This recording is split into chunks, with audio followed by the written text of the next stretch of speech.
no matter who you are, where you are, what your choices have been, and what karmic timelines and contracts you have journeyed, the light is calling for the reunification of all aspects of life in this realm now. It is calling for the cleansing of all polarities. It is calling for the rising of all sacred heart centers now. All are being summoned home to the greater light now.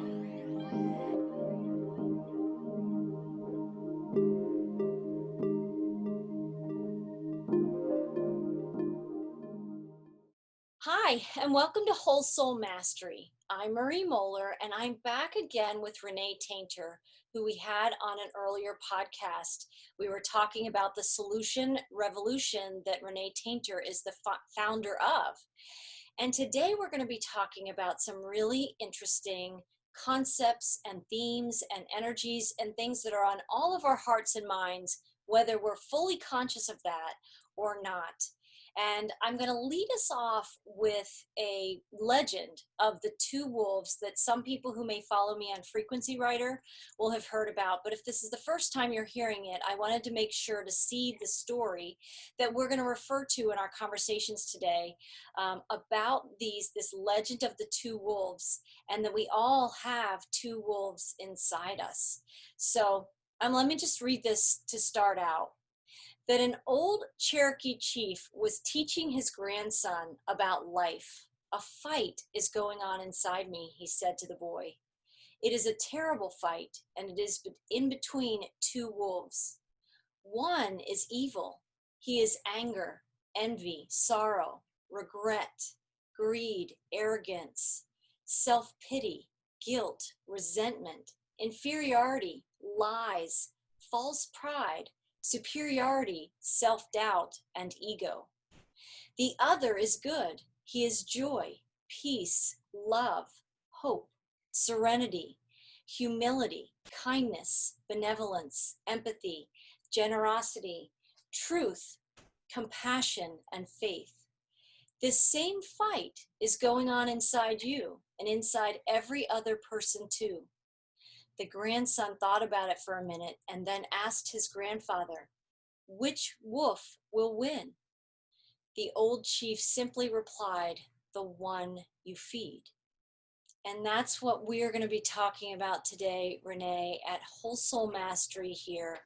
That's all about integrating polarity and unifying and nurturing our whole mind, body, spirit wellness in our podcast together. And I'm so thankful that you've joined me today and that we're going to have this very important conversation for people, for our listeners. So welcome. Thank you. It's good to be here. Yeah, so the story of the two wolves, we could insert any types of duality that we might want to, right? If there's a black wolf and a white wolf that also symbolize a yin yang symbol, but they're opposites, right? That's the way we see the yin yang. And in this world, it's like sometimes we think that these two sides, two teams, two aspects of us or something in our world, right? It can be the masculine fighting the feminine. It can be Jews and Christians, having battles and wars, right? It can be black people against white people. There's so many forms of duality, right, in our world today.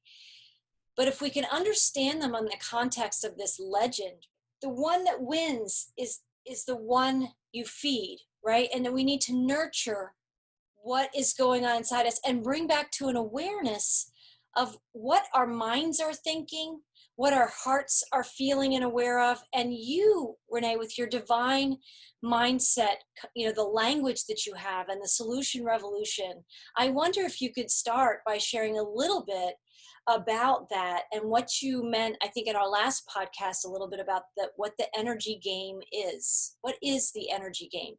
Well, the energy game, and it can expand as you grow and expand in your understanding and your awareness too. But the energy game is I think the unconscious battle of the two wolves, where you're not aware, but you're engaged in the stuff that goes on in your mindset. So in the energy game, I talk about you need to be aware of your ego mindset and your divine mindset. And a lot of people aren't even aware that they have a mindset. I mean, they go, yeah, I have my thoughts, I have my perceptions, and until you have a desire to be more in control or more conscious of how you take in what's happening to you.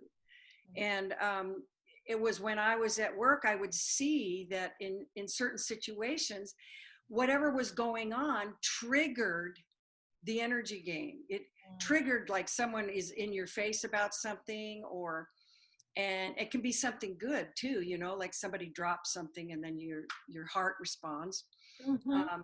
But in order for you to be aware of the two wolves, you've got to be aware that it's all going on in your mind, in your ego mindset. And we differentiate between ego mindset and divine mindset because one is the white wolf, right, and one is the dark wolf. And so when I started realizing that I would respond based on my perceptions, my thoughts, my experiences, my beliefs, whether they were erroneous or not, you just would react.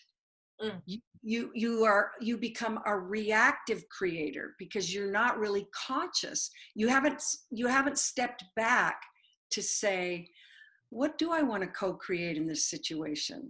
Do I want to co-create or create something? Let me give myself a minute. What is going on? No, that's what a conscious creator does. Conscious creator steps back and says, what is going on here and what do I want to create here or co-create? But when you react, it's like you react all the time. It's like the ball in a pinball machine. You know, and the example I gave in the last podcast was, you know, you have this terrible thing with your boss and you go home and you tell your husband, and then your husband tells his friends, and everyone's like upset about it. Can you believe it? That was ridiculous. If I just had a different boss. And so you activate, when you tell somebody a story like that, you reactivate it, even if it's 6 months later at a party and someone brings up, oh, my boss is just a real jerk. You think that's bad, my friend's boss. And then now you're reactivating the energy game because you're bringing up to the present moment how you reacted in the past.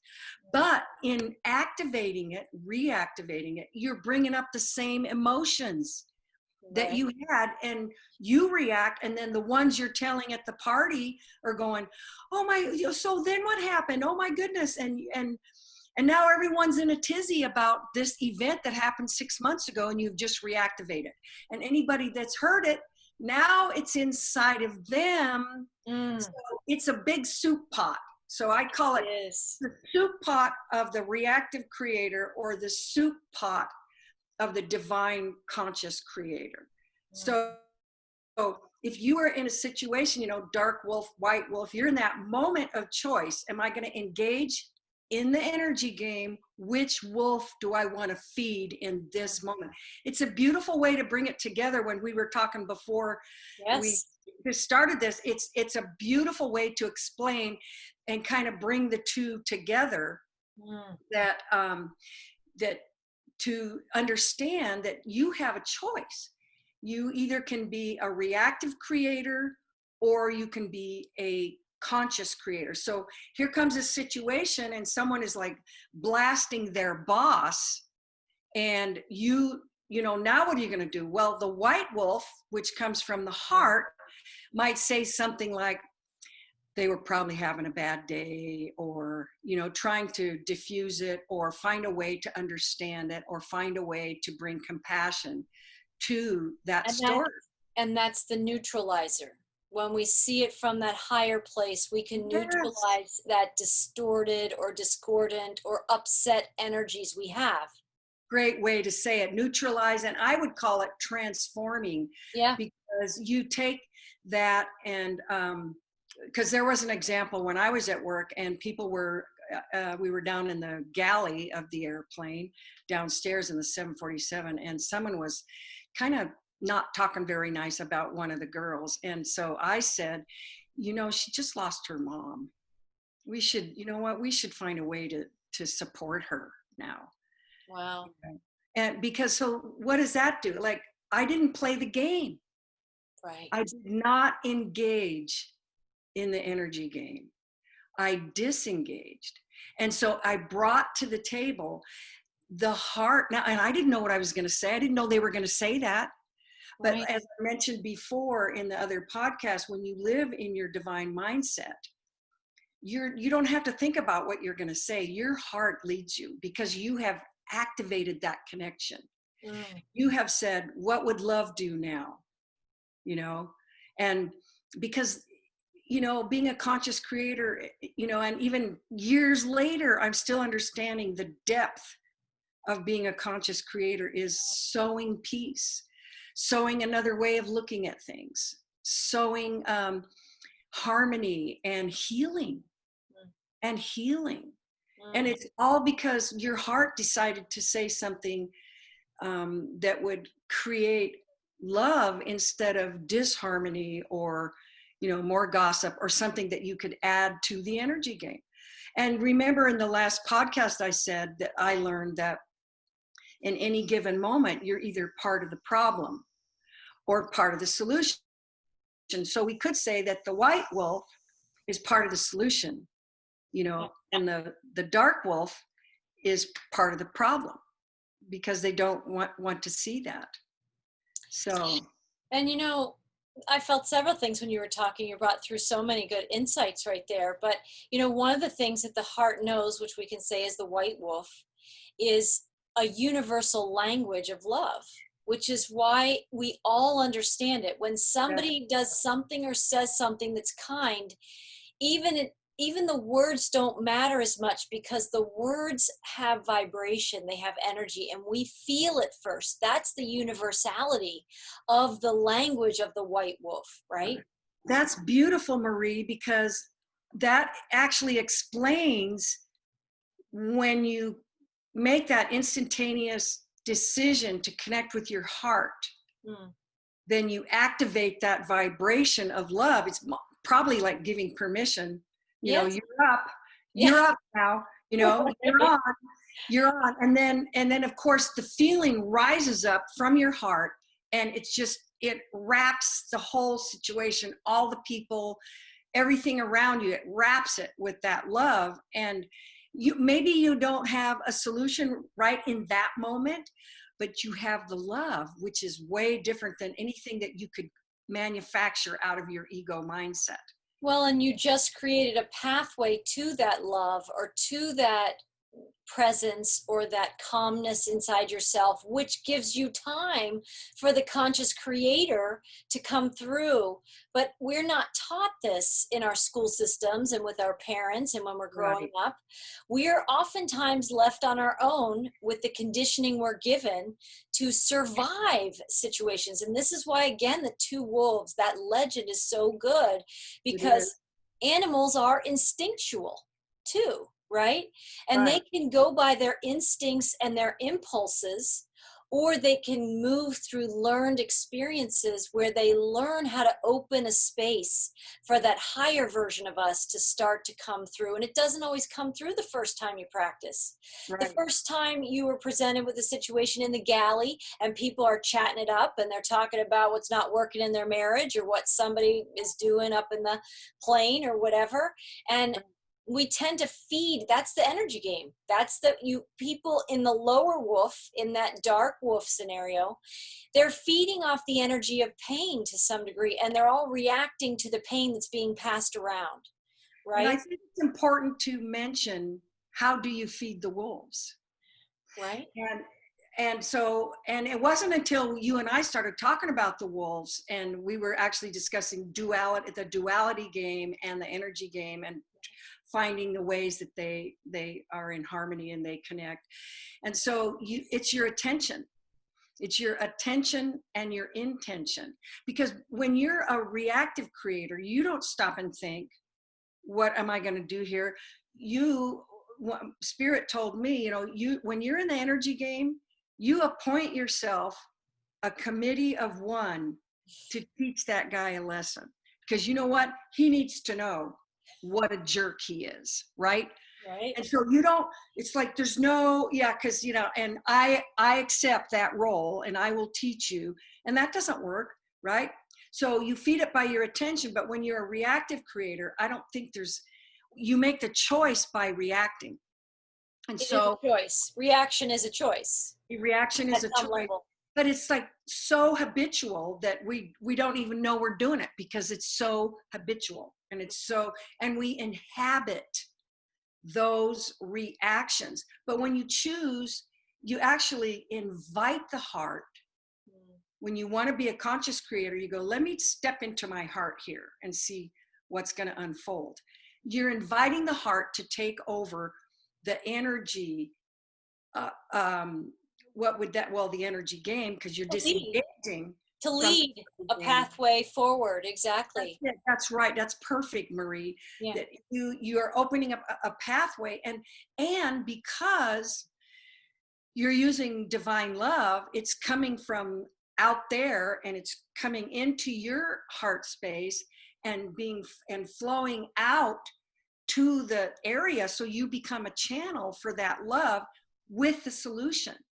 And the solution may only be, like, I'm not going to answer your question, but maybe I'll just hug you, or maybe I'll just say, oh, you're having a rough day, or whatever it is.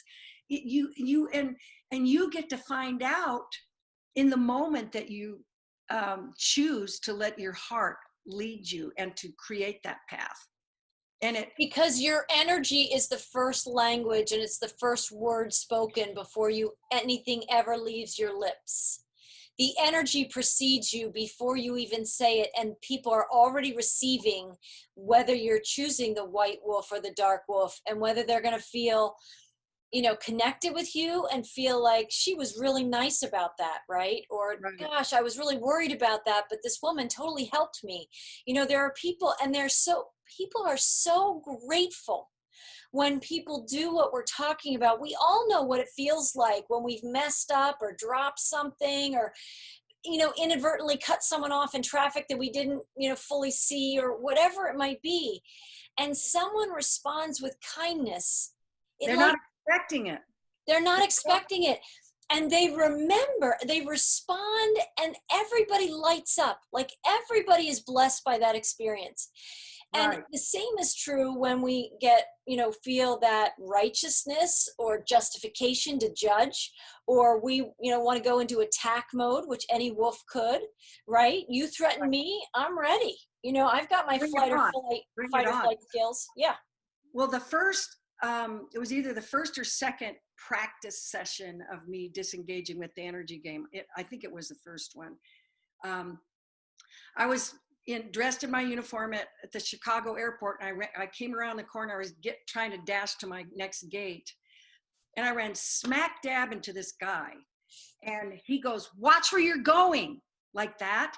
And I had this split second. I had seriously a split second, and I was going to say, well, we ran into each other, but I didn't say that. I jumped into my heart and I said, I am so sorry. Are you okay? Well, he was like, well, yeah, I'm okay. But, okay, have a good day. I will watch where I'm going from now on. Thank you.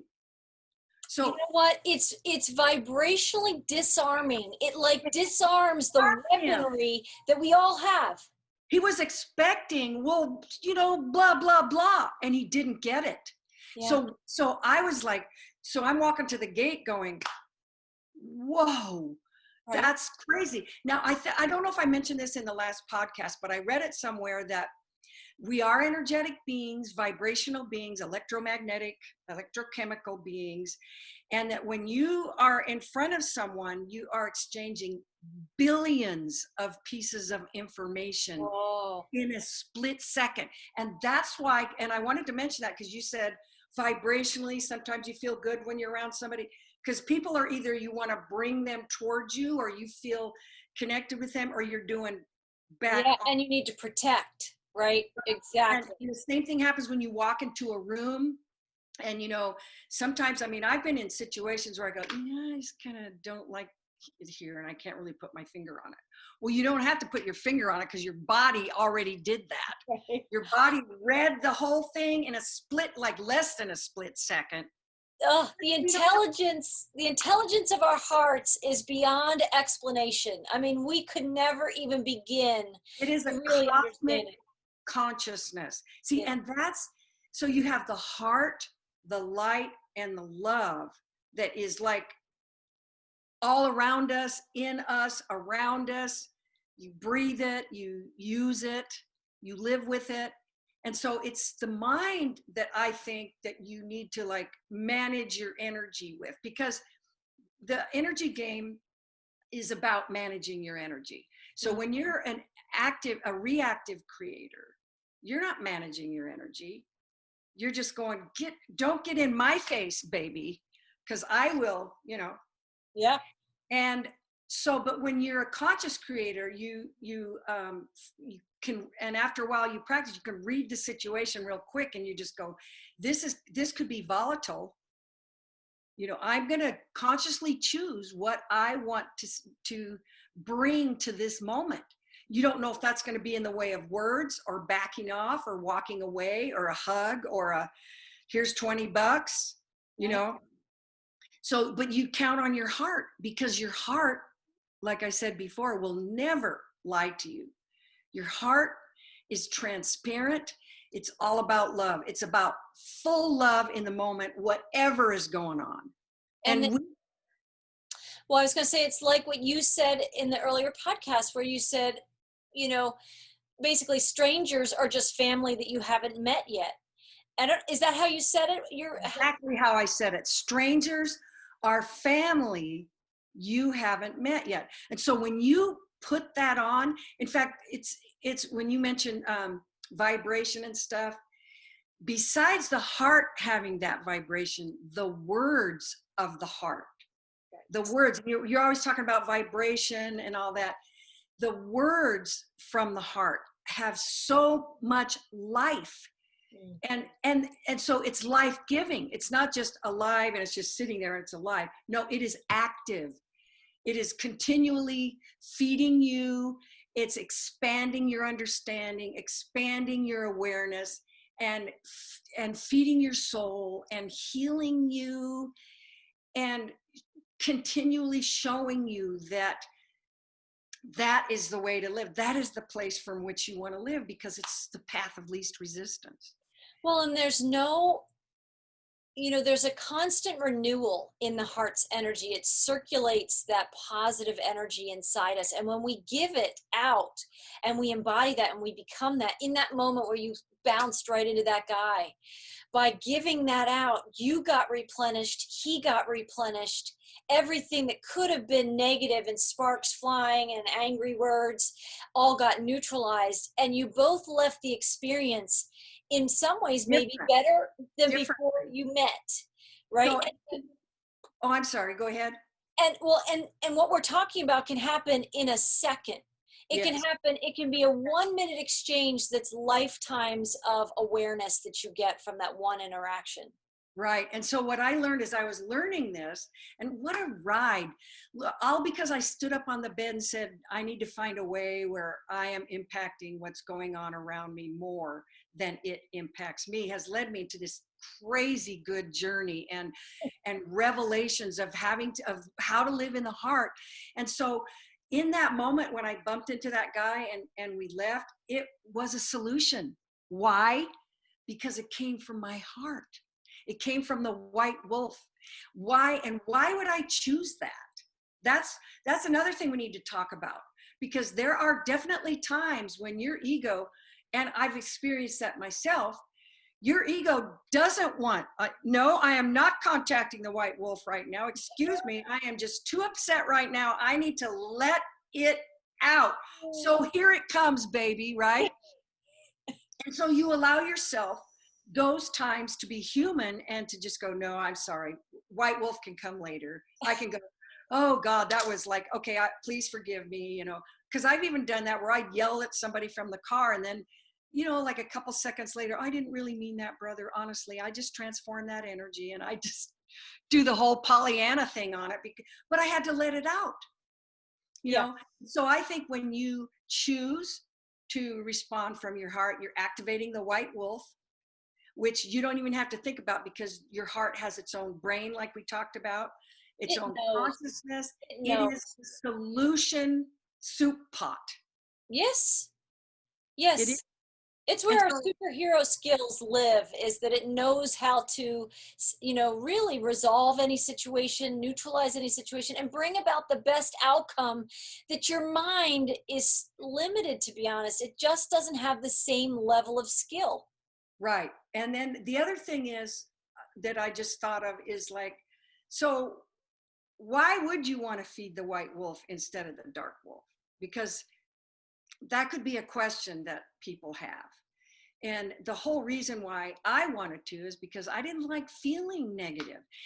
And what I learned about living in your ego mindset is that whenever you're feeling stress, anxiety, hopelessness, despair, depression, all those negative things, um, you are stuck in your ego mindset because the only solutions that your ego mind has Mm. is the stuff that's in there that you have been circulating and using the same reactions, the same words, you know, get out of my face or whatever.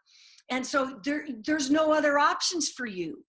And until I started realizing that, you know, I need to find some other thoughts that I can give life to with my attention and intention that are going to make me feel better.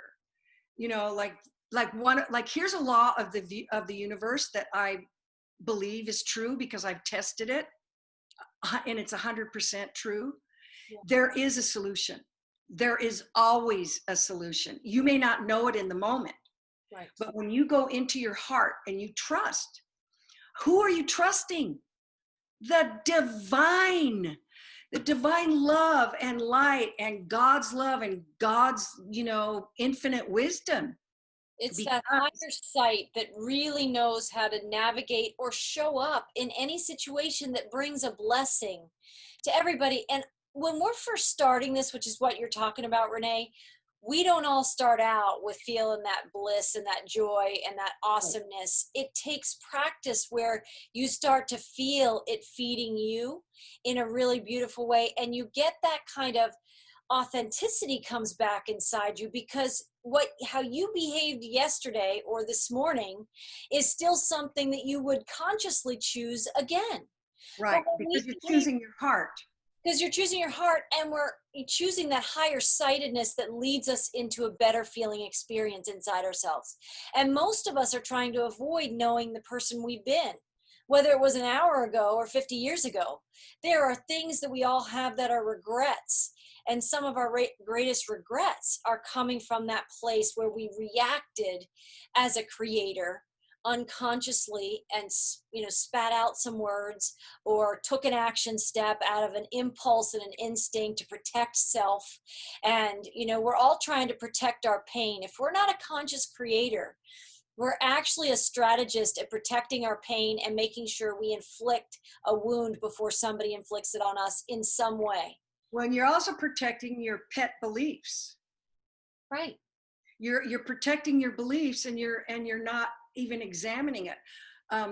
So as a person, as a conscious creator, and you're becoming aware of wanting to manage your energy. If you look at a reactive creator reaction, it's usually like immediate.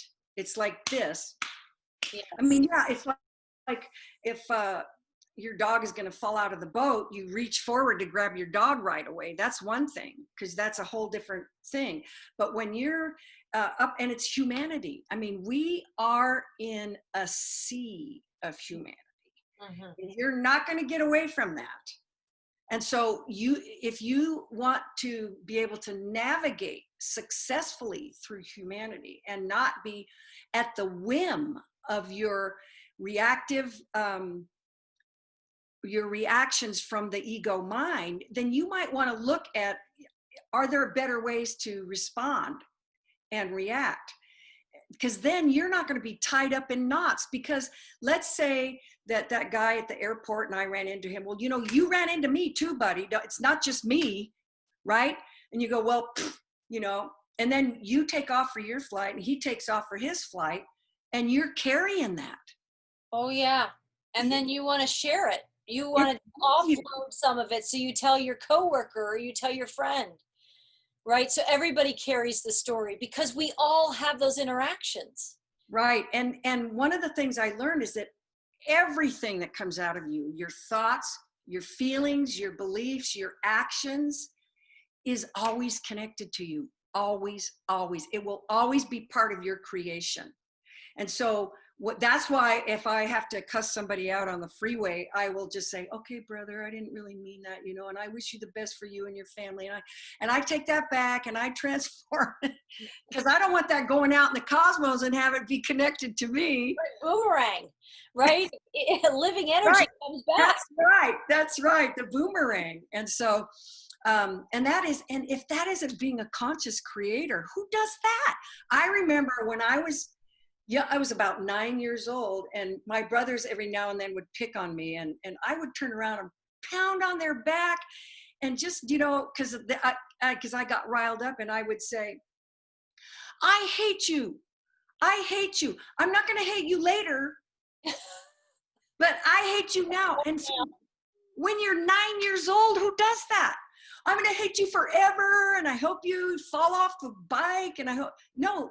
So that was a clue to me much later, because who says that when you're a kid and you're like, well, somebody who can feel at some level, and this gets into the empathy part of things and that intuition, but if we pay attention, we know what words feel good and we know what words just don't.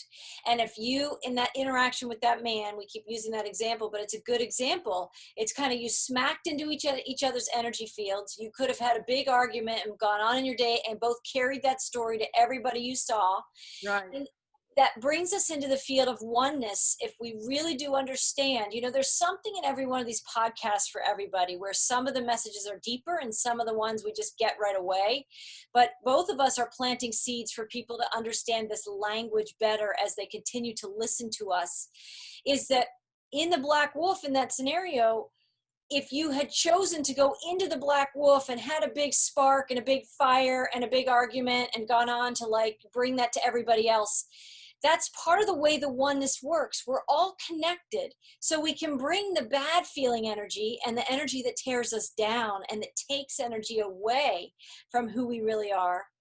Or we can transmute that. And you know how you felt good when you went onto your gate and that guy was like, huh, you know what I mean? And he probably responsibility. And see, people are not, and that's one of the big things I noticed when I was practicing this, is that people were not expecting it. They don't expect that kind of love and compassion and understanding going toward them. They're not expecting it. They're ready for a fight. Watch where you're going. Their guns are loaded. They're ready. So when you do that, you disarm them. And so even though I've been saying that this is an example that I'm just going to share right now, is that here we are talking and I'm getting another revelation at the same time. And why is that? Because we're talking about divine things. We're talking about divine solutions. We have connected to heart source, to divine love and light, and we are being fed. This is us being fed. We didn't have notes. I mean, we had a couple, let's talk about this. We're channeling our hearts. Yes. We're being in the moment, letting it unfold. And letting it unfold. So when you, so my earlier question about why would you want to feed the white wolf? Because it's so much better to feel love and light. And then you really are part of the solution. And my whole solution revolution is in whatever moment you're in. It might be just a moment with you. You stub your toe and then you start to say, I am such an idiot. And then you go, wait a minute, I'm not going to go there. Because see, the energy game is with you too. And remember when we talked about you feel billions of pieces of information and stuff. Yeah. So had we been in that guy at the airport and we were in this, well, you could watch where you're going too, buddy. Well, that's the energy game. Well, and then so you keep going and then until you just like walk away. But in the energy game, somebody loses. It is a lose. Somebody in the end. It's a win-lose. It's win-lose. Yes. Or it's lose-lose. But yes. in the heart space, in the divine mindset, it's always win-win. The guy may not know it. The guy may not know it, but he got a piece of that divine love because I began to see people as divine humans, as family I haven't met yet. Mm-hmm. And when you do, and you can't like do that right away because you're going, oh man, there's so many jerks on the planet, right? But there was a process that I went through, and the movie thing I mentioned at the last podcast is that if you can see this person in front of you is like falling apart, maybe he just found out that his wife has cancer. Maybe he just lost his mom. Maybe he found out that he has cancer. Maybe he just lost his job. Whatever. If you can see that person as a divine human, and that's where he is in that moment in his movie. And this is where you are. And you're the conscious creator. So really, you have the upper hand because you're the one that wants to manage the energy. You end up managing the energy around you. Nobody has to know you're doing that. It's how you respond and how your heart responds and how it comes out with the solution. Like I mentioned the last course of your entire day or your life with one moment of that conscious creation, which requires, I don't know if we talked about it before, but that ability to observe, like that just 2-second pause that allows you to drop from your head to your heart and make a different choice, or at least see the choice that you could choose. Right. Because at first, sometimes it's hard, but after a while you get really comfortable with your humanity. Now, before you can even really do this, you have to accept your humanity. And so that means if you're being a jerk, or if you did something stupid or you called somebody on something and you were wrong, personal responsibility has a lot to do with accepting your humanity. And so my journey was first accepting my humanity. And that was really hard because when I grew up, all of my decisions were made for me. I didn't even have do I like tuna fish? No, this is what you're having and you like it and you'll eat it kind of thing, right? Mm-hmm. And so I didn't have the practice of connecting with myself and asking myself, what do I like? What don't I like? So that was a long journey of me accepting my humanity. And then I could accept yours because I'm not going to judge you because I get it. I get it. There's so many human beings on the planet and we're all being human. We have stupid moments. We have heroic moments. We have all kinds of moments and we share them and we have the same emotions. We have the same desires. We want to care for our families. And so once you can really accept humanity, then and let go of judgment. We mentioned that last time. Then all you have is compassion. You're looking at that guy going, look at him, he's in pain. Dude, like I was on a flight one time and this flight attendant came up to me and said, 13C wants a Diet Coke, don't give it to her. If I give her a Diet Coke, I'm going to have to give the whole airplane a Diet Coke. So I just blew it. I just kind of didn't say anything. And I walked by and this gal said, I am so thirsty. I am so thirsty. Could you get me a Diet Coke? And I go, I'm on it. I ran and got her a Diet Coke and brought it back. She goes, oh, that means so much to me. Thank you. Thank you. I know you're busy. And I go, and I'm at work. So if you want something, you tell me because I'm your girl. So how hard is it to give what the moment needs from your heart? Oh man, I have been in so many situations And I've heard so many stories of situations where people could have bent the rules for 1 minute to let that guy get his cleaning at the last minute because his flight was the next day and he was late getting there because he had a flat tire. You know, I'm sorry, we're closed. My uniform's in there. I need it. I'm sorry. You know, so it's like, how hard would it have been to go, oh, sure. Yeah. Oh, yeah. What's the name? You know, how hard is that? Well, No, but that was an energy game right there where. and it's finding the divinity in our humanity, right? That we really see that we can know what it's like when you're missing your uniform, or you were just 60 seconds too late before the doors were supposed to close. And it's compassion. It's the heart that knows how to tap into that energy, which is, in this metaphor we're using in the Legend of the Two Wolves, the white wolf, the heart wolf, knows how to create that expansion. And the mind seems to know how to contract really well, which is, we're closed.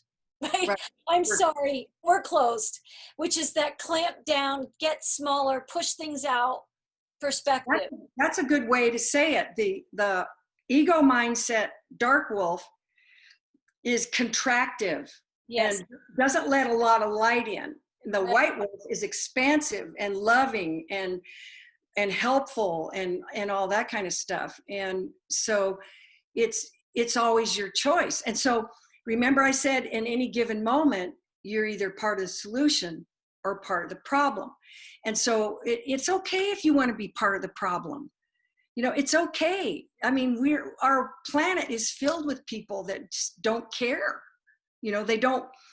But when you run across somebody that does care, that usually when you start getting in your divine mindset, and I should say always, your divine mindset, and you see everyone as divine humans, then you want that solution. You want to be that. Why? Because you have compassion for someone, and compassion is an expression of love. And so that guy might be hurting right now, you know, and if you can help them with whatever's in front of you. Like we stopped on the highway one time, and this car had the hood. We had just bought a bunch of water. It was really hot out, and there was kids in the car, and they were miserable, and they didn't know what to do, and they just needed water.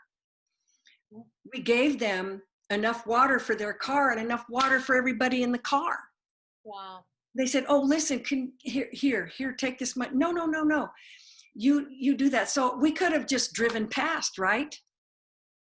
But the magic happens when we open and we become that instrument that each of us is. And you know, just that instrument example, like I'm saying, just like we're talking about the black wolf and the white wolf, we can be the black wolf and play our tune so out of tune and just leave them thirsty. I mean, it's an option. It is an option to say, I'm taking service to self. I need to take care of me.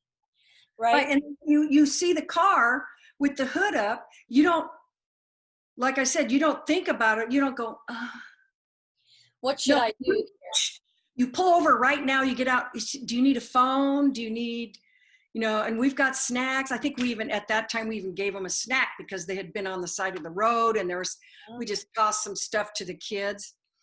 It's like, and you feel so good because they're going, oh man, thank you. You helped us. You helped us so much. Thank you. Hugs. I mean, we didn't know these people. Hugs from her, hugs from him, and the kids are waving from the car. That's that universal language. That's that, like, you know them. You knew their heart because you know yours. Yes. That's the unity consciousness thing. And so, yeah, it might have cost us, you know, $5. Right. But what did we gain? Right. And they will never forget it. Right. And there doesn't see the way, and I want to go back to that duality game, which is also represented in the two wolves. When we want to contribute to the tension that is polarizing two sides of a perspective, or two experiences, or two perceptions, or two belief systems, we're contributing to a tension that hurts everybody and creates that lose-lose scenario, even if it looks like one wolf won over the other. When someone's winning and somebody's losing, That's not what the heart is. The heart knows a win for everybody. Right. Right? And it's not that every interaction you're going to be able to say, well, which category is that? Is that in the even categories to some degree are even more of our ego mindset, right? Our hearts just know, did that feel right? Or did it not feel right? Was I in alignment with what I was, my instrument? Was I tuned to the oneness and love that we really are? Or was I out of tune with that and out of step? Right. And we can get all kinds of like pretzeled and tangled up with ourselves in polarity and duality. But if we ever understand that everybody has wounds and everybody is Needs love. needs that, and really even when you have two perspectives, because I'm not going to go into specifics going on the planet, but we all know that tensions have risen in many ways in the recent weeks, months, and I'd even say years, right? There's been this kind of mounting tension and disconnection between people. The more we get on our devices, the more we, really are so overwhelmed and distracted by so much in our lives that we're just surviving. A lot of people are just surviving, and they don't know how to access, because they're not tapped into the heart. Is where you get rejuvenated, where you get replenished, right? Where you get inspired. And then the things you're describing, Renee, when I watch your energy and I'm tuned into you, it's not that's what you were thinking, but your heart gave you energy to show up in those moments. That's a good way to say it. You're fed. You're fed by it. Well, and the other thing I think is important to state again is the fact that in the solution revolution, and you're either part of the solution or part of the problem. So when you choose to be a reactive creator, you're actually adding to the negative soup pot, the collective soup pot. So you have so many millions of people that can't get out of that, and they're doing this all the time. Their energy leaves them and goes out, and it adds to the collective energy. At the same time, the story of pain that keeps getting told, it just ripples out the story of pain.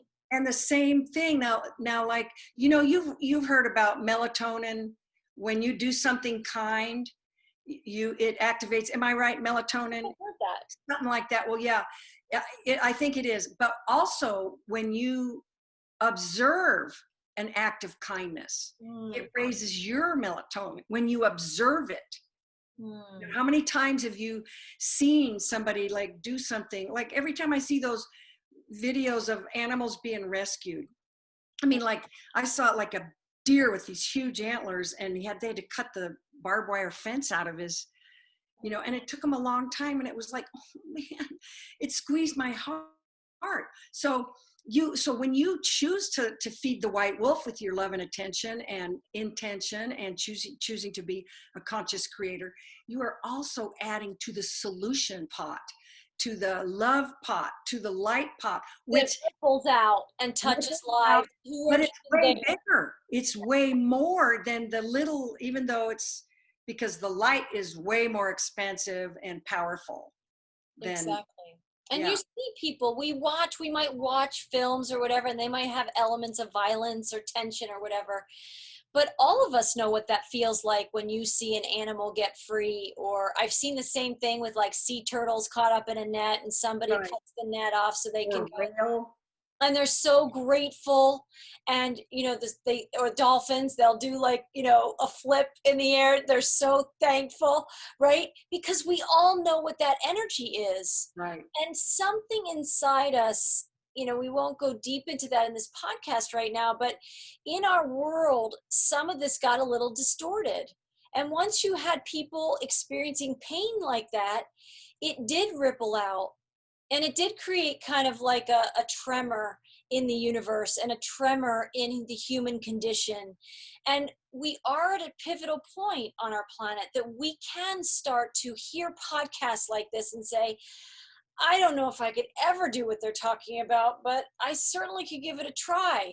I wanted you, if you're willing, I don't know if you're willing, Renee, to talk about that you live the two wolves. You have the best story of the two wolves in the story you told me before that I'd love you to tell now, of you driving on the highway and somebody was tailgating you, right? Yeah, this was when I was first learning about the energy game. I was working on accepting my humanity, accepting yours, and I was learning about the energy game and how that you can disengage from it. So, and this was my actually, I should say, this was my very first experience, was in the car driving down the freeway. I'm in the left lane, and Spirit said, you know, you can be engaged in the energy game and not even be in front of a person and not even see them. And I'm going, oh, I don't think so. Okay, well, let's see. I said, well, show me. So I'm driving down the freeway, and I'm in the fast lane, and I look in my rearview mirror, and here comes a car really fast coming up behind me. So I look over in the lane next to me, and he's going to go around me. He's not going to slam on his brakes, right? He's going to go around me. And so I see, well, there's a car right there, and I sped up. I sped up, and he went around me, and he had to stop. You know, and so then he came around me again and got behind me and I could feel that energy, because has that happened to you? You've been on the receiving end of that too. So I'm driving down the freeway. Spirit goes, so you just engaged in the energy game. What do you mean? Well, like, why did you speed up? So was there some kind of game for you to not let him go around you? Oh, that's what you mean. Wow, is that what you mean? Oh my goodness. And so, yeah, and so you can feel it. You can feel it. Guess who lost? The guy that had to kind of slam on his brakes, come back around me and wait. And then when I got farther down the road, he went around me real fast, and I could feel his anger and frustration. Of course, I helped create it. And you lost because you had to go into all that energy, and you bound yourself in that story. That's right. So because I had such a long ways to drive to go to work, Spirit said, let's try it differently the next time. So I'm driving to work, and I'm thinking about it. I'm just going, oh, man, that's the energy game. Of course it is. Everybody does it. Everyone does it so naturally they don't think of it as win-lose, but it is. That guy lost, right? So it happened again. Here comes a guy, and he's like just really fast up behind me. And I see that there's space. I backed off on the gas a little bit to make sure that he could go around me with plenty of space, and I don't have to be cutting too close to that other car. And he went around me like that. And then he waved, thank you. He waved a big wave like this. And I waved back, you know, and the Spirit said, so how does that feel? I go, wow. Because you chose to be part of the solution in that moment.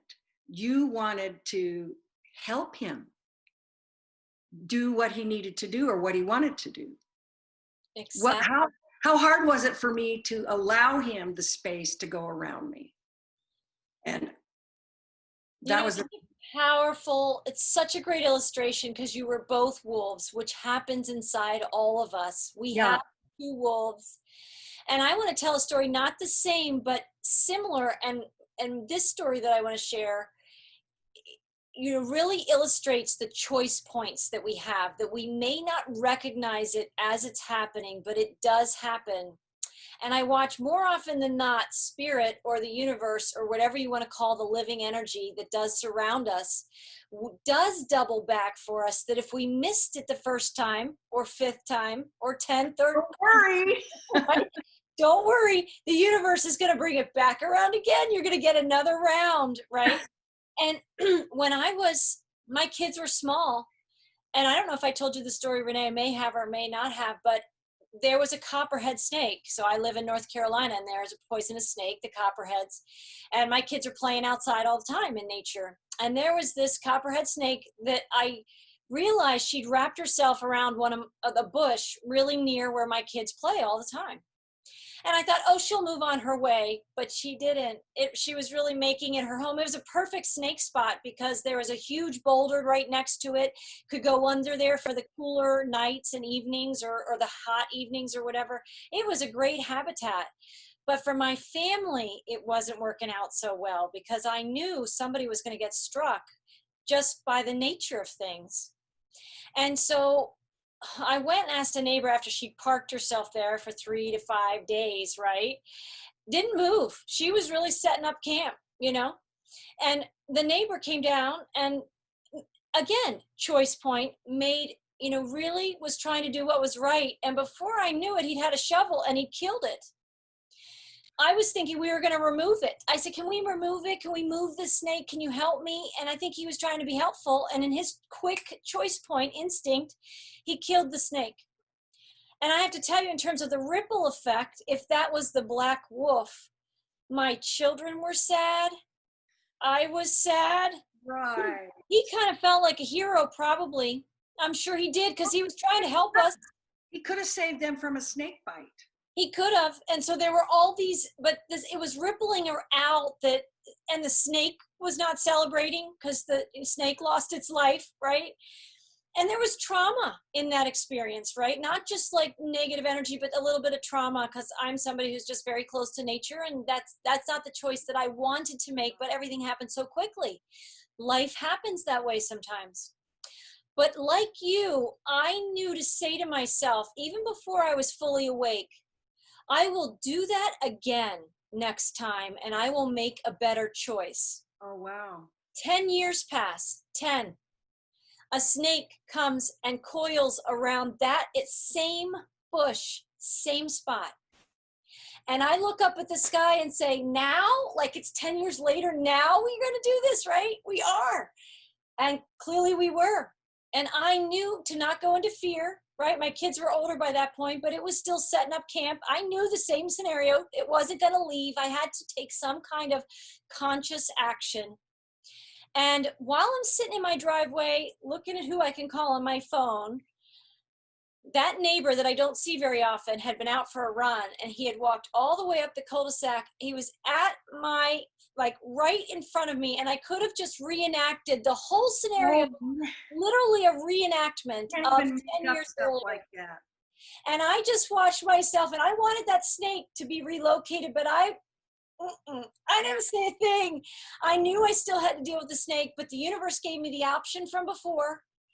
He went and doubled back towards his house, and I let that whole timeline pass me by and say, I'm not doing it. And I made a couple rounds of phone calls to like 911, animal control, critter control, and they all were like, I can't do it, or, nobody was really going to help me. Or they said, if you guarantee that the snake is going to be there, we'll come, but otherwise we're going to bill you, whether the snake leaves or not. And something wasn't aligned, bottom line. And then I remembered somebody who had grew up on a farm, and he just helped me with something on the property. And I thought, I'll call him. He's not a snake remover, but I'll call him and see if he knows a solution, like your solution revolution. And I called, and I got in touch with him through his mom, through his cousins, his family, got in touch with him for me. And he comes out not an hour later, and he said, so what do we have? And I said, there's a snake. It's right around that bush. I'm trying to redo something here. We need to really be gentle with it. He had brought a cooler, just like an igloo cooler in his car. He lifted up the bucket that I'd kind of put around the snake near it to try and contain it. He just shooted in with a little stick into his cooler and put it in the back of his truck. And I said, what are you going to do with that snake? And he said, oh, I'm going to take it back to my farm, and he's going to live there with me. He said, I'm going to release it near the creek where I let all the snakes go. Solution. From the heart. From the heart. But we have to be conscious to know that we have the choice. Right. We always have choice, even when we think we don't have choice. Right. And when we're empowered as a believer in choice, choices appear in places and in interactions that previously we thought we had no way out, or there was no other choice, right? So the 10-year before me wasn't as aware of choices. So I didn't get one, or I didn't think I had one. And 10 years later, I knew this was a redo. And I hope that snake went on to have a happy, fabulous, snaky life, right? That's a good story. That's a good story. And that's all of us. We're all Right. trying to wake up and remember that we have choice. And as the two wolves spin around our planet in the conversations people are having every day, talking about this family member, or can you believe that coworker is doing this? Can you believe this? Can you believe that? And we're creating all the stories and stirring up all the tension because we're used to the two wolves that are always kind of And at each other. see, yeah, but the white wolf isn't going after the black wolf, but the black wolf is going after the white wolf. The But the black wolf, white wolf sometimes will even engage without a consciousness more than it always even needs to, because sometimes the black wolf can be so good at engaging the white wolf that it feels like it has to engage with a defense, with a retort, with a response. But what I've seen as I've grown in this journey, just like you, is I've realized a lot of times the heart song that you talk about, the heart song, Renee, knows that in removing our energy from the tension between two sides, we create a portal that's a new pathway, a third option oh, that wow. is into a whole new realm of being. And I think, to me, when I look at the world and the state of things we're in right now, we've not been conditioned or we've not been taught to know that there's a third path. It's not one against two or two against one, path number one, path number two. There's actually probably thousands or millions of pathways we could have if we could just open up to more, right? You opened up to more when you were driving in your car and the universe was teaching you about this lesson of the energy game. And when it showed itself again, you made a different choice and you opened up a whole other portal for yourself of experience and feeling good. And then that guy thanked you instead of the opposite. The people who, And I felt good. and you felt good. You know, how many times are you driving in the car and you're getting ready to turn and the other guy's getting ready to turn and they wave you and there's always this and a big smile. I always try to do big smile, not just a little smile, so they can see the smile. Yeah. Because see, they had a choice. They could have just plowed through, because I've seen that too. And so I like to acknowledge when somebody does that. Yeah. And Because, people, even without words, you both feel that and you take that forward in your day. You totally take that forward. And as something you remember, even years from, I will always remember this amazing guy that helped us with our snake. yeah, He stepped in with, and he showed up with compassion. He stepped up already knowing that the snake needed a home, needed a different environment. he showed up with the solution because he had the tools. He He, had the he had tools the stick, he had the cooler, and he and had the consciousness. and he knew what he was going to do, and he was coming from his heart. He was coming from his heart. And so people who do that for each other when, here, go ahead, you turn left, Yeah. like they are disengaging from the energy game when they do that. When both parties come together and say, no, after you, no, after you. And then one of them makes a decision, because you could be doing that all day. Right. So, and Accept then you grace. show your gratitude with a big smile, with a wave, and stuff like that. So people do that. I think it's a first nature thing. So that's why I've said to you before, I don't know if I said it in the last podcast, there's a lot of people that live from their hearts, because I started seeing it when I was still working, that things started getting stressed. That's when they were taking over, doing hostile takeovers with corporations and then stealing everybody's retirement and stuff like that. There was a lot of stuff. I would meet people on the flights that used to be CEO of something and have a office with the best view in a big city. And they said, okay, I got here, now what? This isn't feeding me. And they bought a farm someplace and they're living on a farm or whatever. And so people were making choices even a long time ago to live from a different place, and not the dog eat dog and that's what it's all about kind of thing. And not that there's anything wrong with having an office, corner office, that kind of thing. But I think that we have seen a lot of years of people taking a better look at how they want to live and how they want to feel, and how how they they want want to to be feel. in their life, how they want to feel in their life. Right. And we can do the same thing when we see difficult things in the world, or difficult things in our families, or difficult things that could cause any family to sort of polarize or judge or whatever those things are. Right. We can have a pause moment and say, gosh, it's just like what they said. I can be a reactive creator here, or I can be a compassionate, conscious creator that can create more good feelings in a tough situation. And it Right. doesn't mean you have to align with the perpetrator. It's the same thing like with forgiveness. A lot of people misunderstand forgiveness, that it's not necessarily about whoever you perceive did this thing to you. It's really about setting yourself free. And when you enter that center point between the two wolves and you create those other pathways, right, that you never saw before, because you're open and you know the two choices in front of you, and there's another way to move forward, right?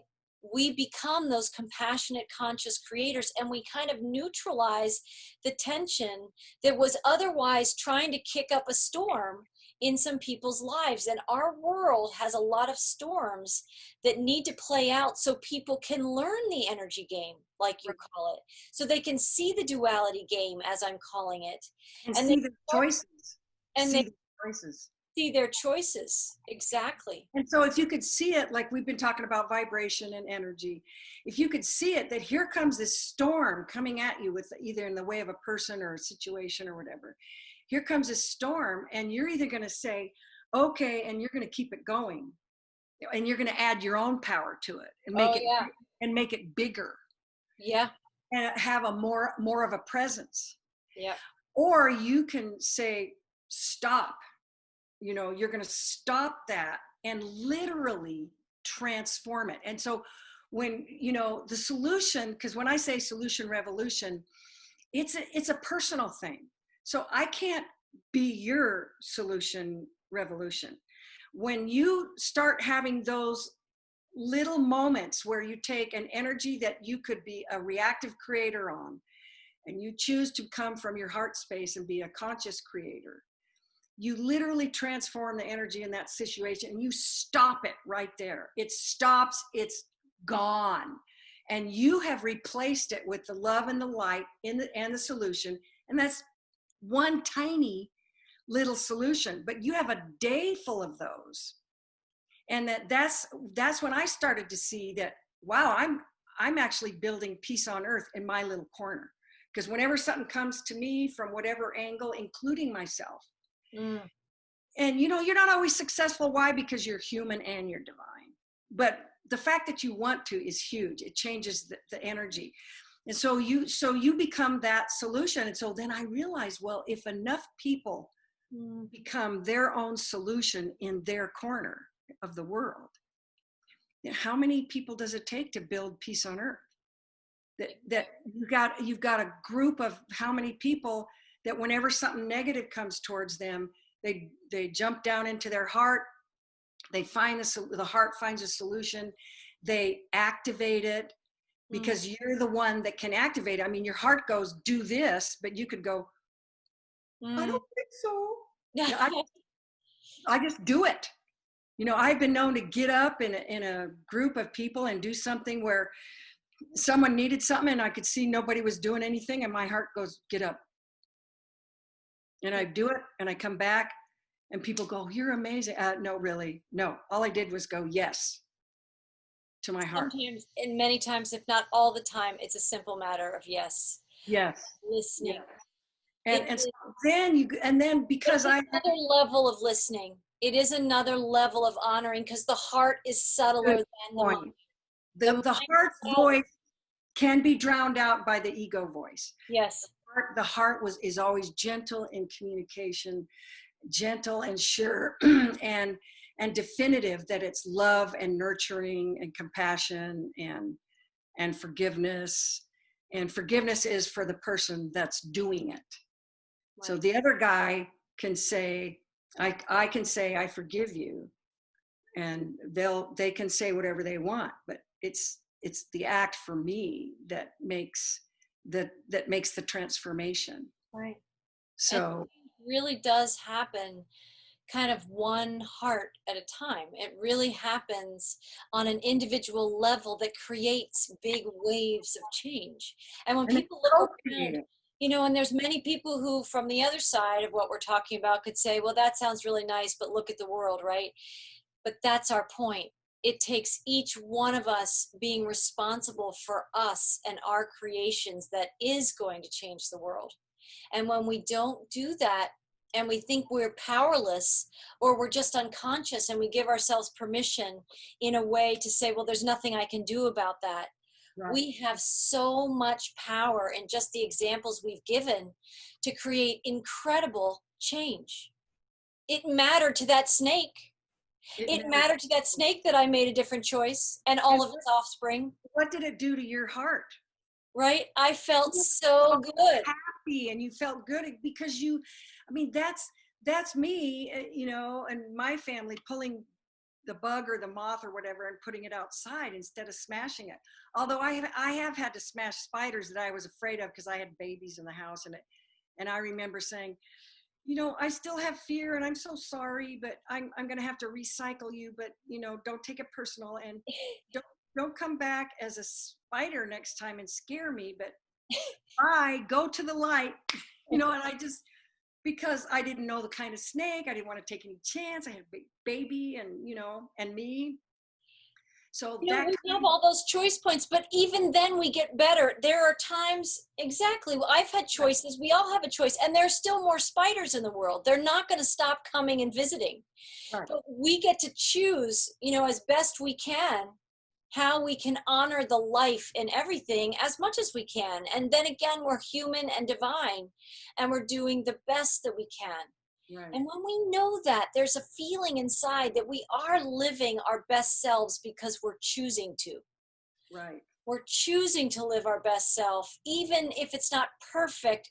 The human perfection is something that's really unattainable. We're perfect by nature in our divine selves. And when we can allow ourselves the perfection of our divinity and the humanness of our humanity, we also neutralize all those false expectations that can get people judging each other. right. We're all doing the best that we can at the level of sight that we have. With what we have, and it is a dance.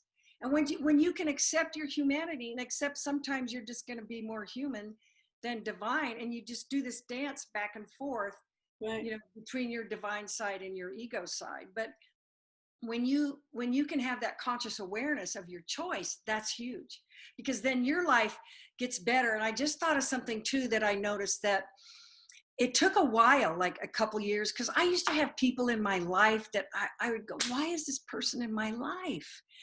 Why are these people, and so I recognized after a couple years that when you start living from that divine heart space, you are not attracting to yourself. Because I noticed that I wasn't having problems with people. It hit me. I was like, I'm pretty much happy all the time.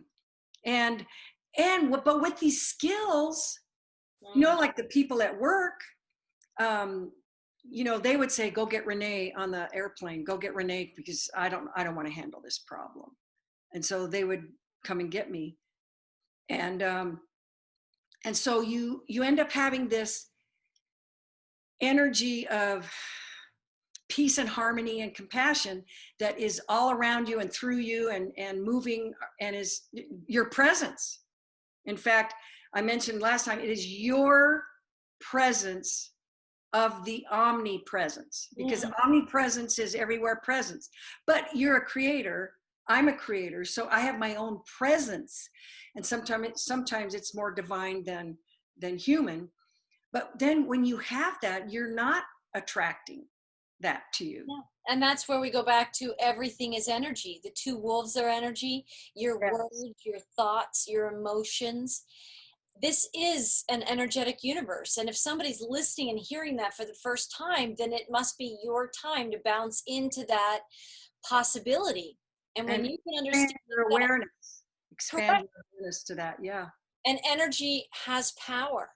right? And we get to choose how we're going to use that power. And that's where, when we start making more choices that align with the light and the better parts of ourselves, right, we fall back in love with ourselves, and we neutralize any of those negative energies that we were attracting more from our own patterns of tension and our own patterns of fighting the wolves. Well, I'm glad you said that about when you're not, I can't remember exactly, you said when you're not in alignment with the light. Yeah.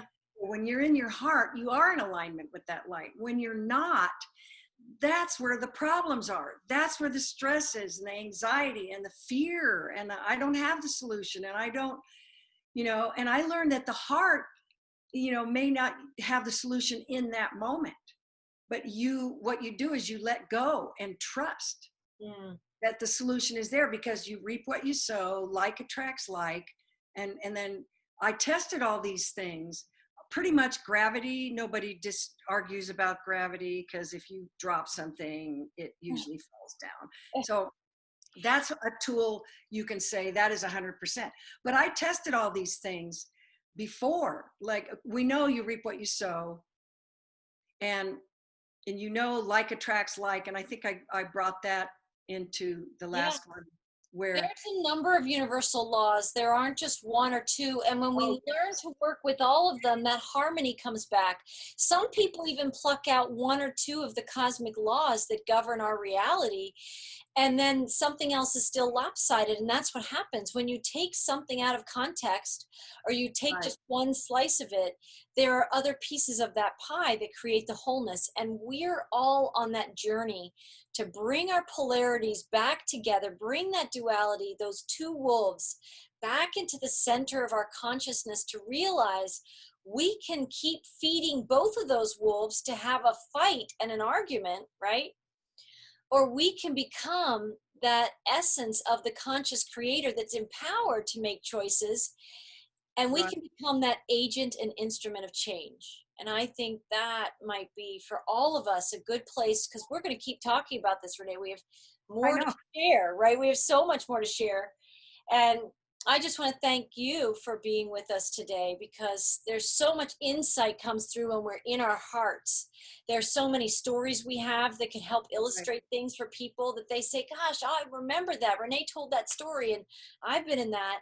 We can all relate to each other's stories. And when there are stories with a purpose, stories with a positive message that can get inside us, they can also be part of informing that choice point that all of us will face in the next hour of some kind. And we can feel empowered to make those choices from a greater place of awareness. And that's a lot about what we want to do here at Whole Soul Mastery and the Live Well, Live Whole podcasts.